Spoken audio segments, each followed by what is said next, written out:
The New York Times, what do they have, about 50 columnists, would you say? It's a very, very remarkably large number. And of them, there are not one is a supporter of Trump. So, in other words, half the country votes for someone not reflected in a single columnist of the New York Times. I'm not even complaining about that. Columnists advocate the values of the newspaper. I'm just noting it. And so they all, with two or three exceptions, they all compete for who is the most radical.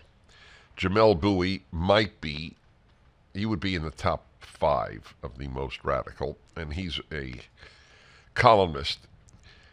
So this is his column. Don't think of it as a contest between Biden and Trump. Did you happen to see that?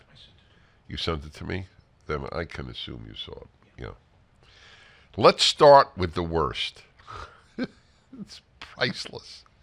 We already know that Donald Trump's main targets for his second term are American democracy and the American constitutional order. So notice, my dear listener, that we know. This is not my view. In my view, we already know, and he believes he knows this because his world is composed of people who think like Jamel Bowie. So if everybody around you says the earth is flat, you know the earth is flat. We're all, not all, the vast majority of people are profoundly influenced by those who they are surrounded by.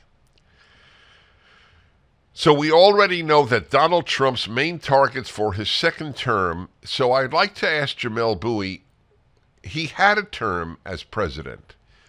Were American democracy and the American constitutional order the main targets in the first term? Has he changed? What did you say for 4 years then? I don't know if he was a columnist then. For Trump, the basics of American government, separation of powers, an independent civil service, and the popular selection of elected officials are a direct obstacle to his desire to protect himself, enrich himself. Wow. Has any president enriched himself in office during his lifetime as president and senator as much as Joe Biden? Truth is not a left-wing value. For the full episode of The Dennis Prager Show, go to pragertopia.com, sign up, and become a full member.